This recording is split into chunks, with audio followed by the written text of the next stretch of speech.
All right, in a stunning, I was gonna say stunning affirmation of the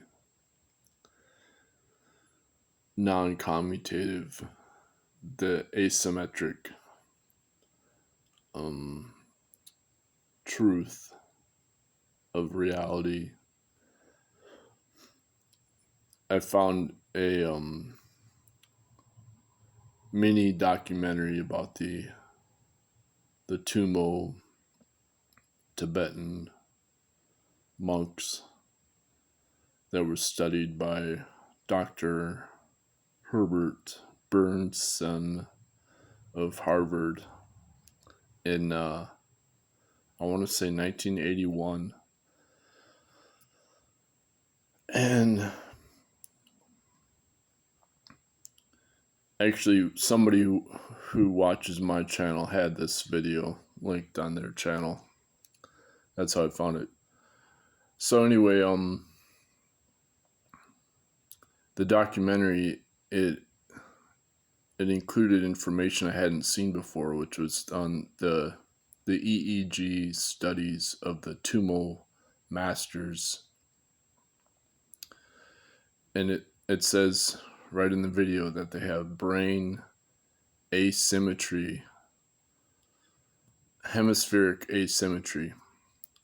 Now, they don't explain why or, any details. But if you look at the video, the image, it shows that the left brain is in the alpha brain waves, and the right brain is in the beta brain waves, showing it's activated. And of course, when you study Tummo, in the Tibetan yoga books on Tummo emphasize the need to visualize fire. And so it's kind of a tantric meditation in the sense that it's based on visualization. And this is something that qigong master Yan Shin emphasizes too, that when you're in sitting meditation, your mind has to move through visualization. Whereas when you do standing active exercises, your mind is focused on listening and it's in stillness. So the left brain is in stillness, as in listening. And this is called focus. This is the focus of the mind, where you inhibit the prefrontal cortex and just the cerebral cortex. And then the right side of the brain, it's in beta brainwaves because you're actively visualizing. And another way, there was another EEG study of the Tibetan monks. They were brought to UW-Madison, my alma mater, and the neuroscientist there, he discovered that the monks have a very high frequency of brainwaves. So their resting brainwave, instead of being in 40 hertz, which is the gamma frequency, that's considered the coherent oscillation that integrates all the other frequencies of the brain. Their resting frequency was something like 120 hertz. So it's like, this was discussed by Stuart Hameroff, And he just says that that's confirmation of the Roger Penrose's model of consciousness, that when you have a higher frequency, then you have a longer time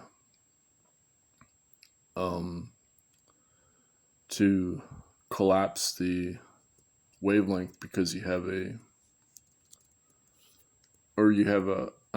to collapse the consciousness, because you'd have a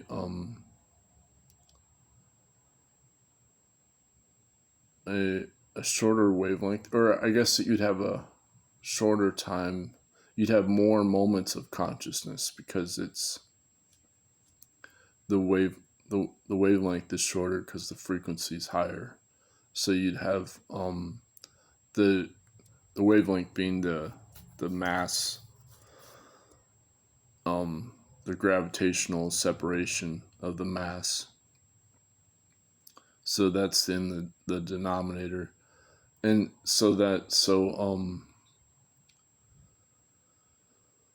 the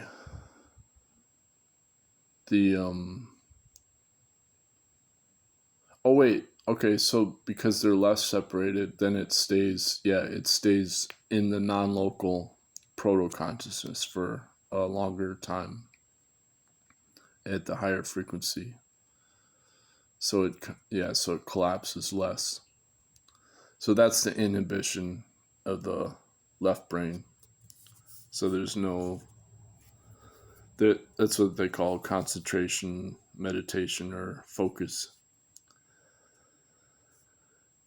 And I'll link to that little mini doc. It was made a year ago. I don't know, somebody found this footage. I mean, it's obviously, the documentary was made a long time ago.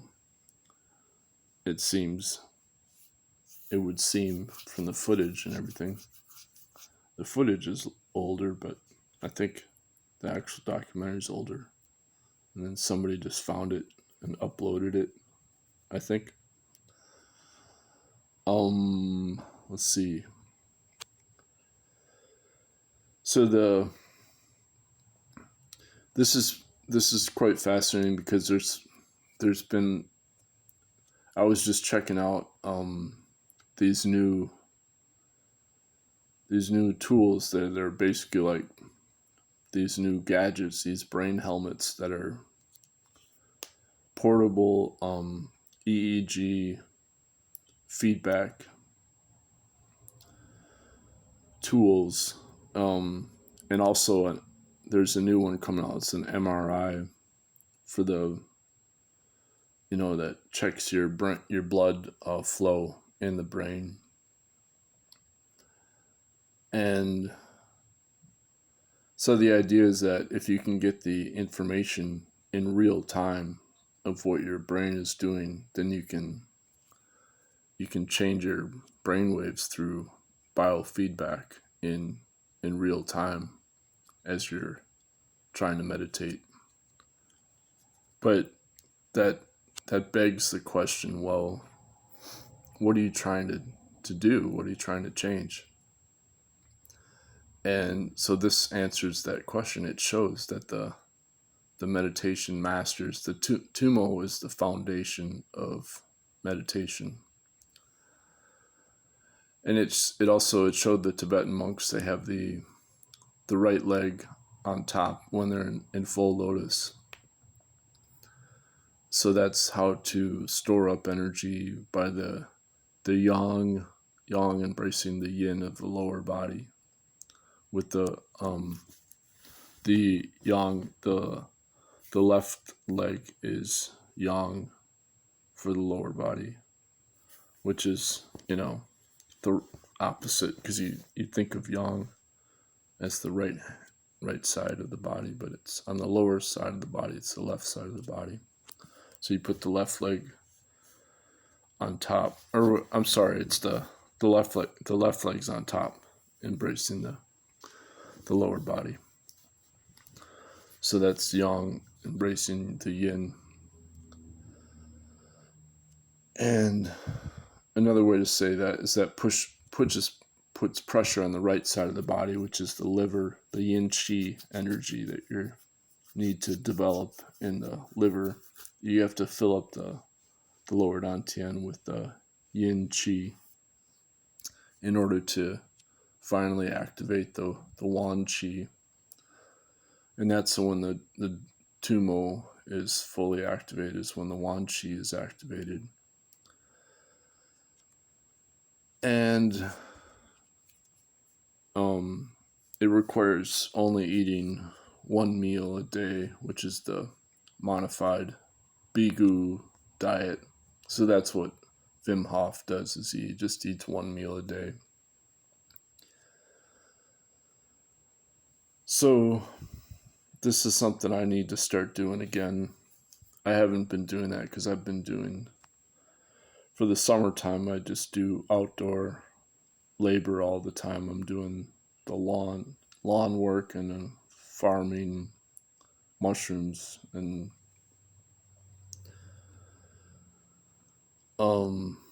so I'm not meditating as much because the summertime is yang. When the meditation, it's best to do it when it's yin. Why? Because you're using your mind, your body. For males, they're internally we're yin, but in alchemy we have to turn it yang internally. So we have to reverse everything.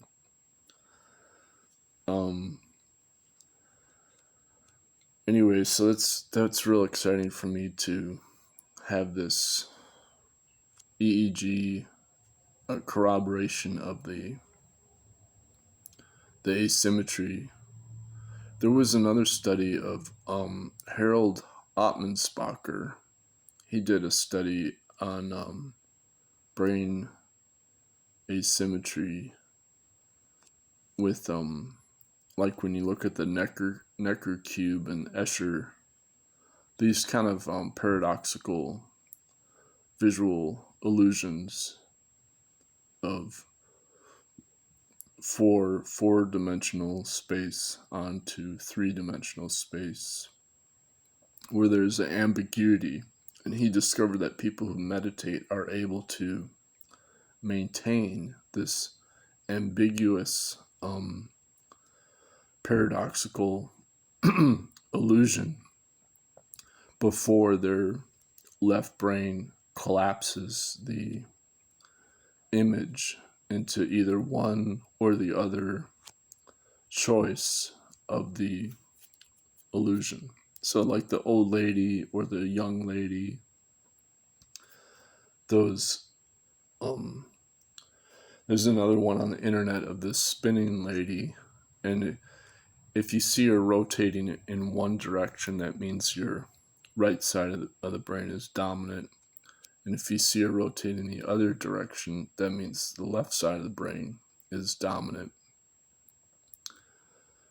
And if you can practice to switch which way she's rotating by practicing, changing your brain dominance, which side of the brain is dominant.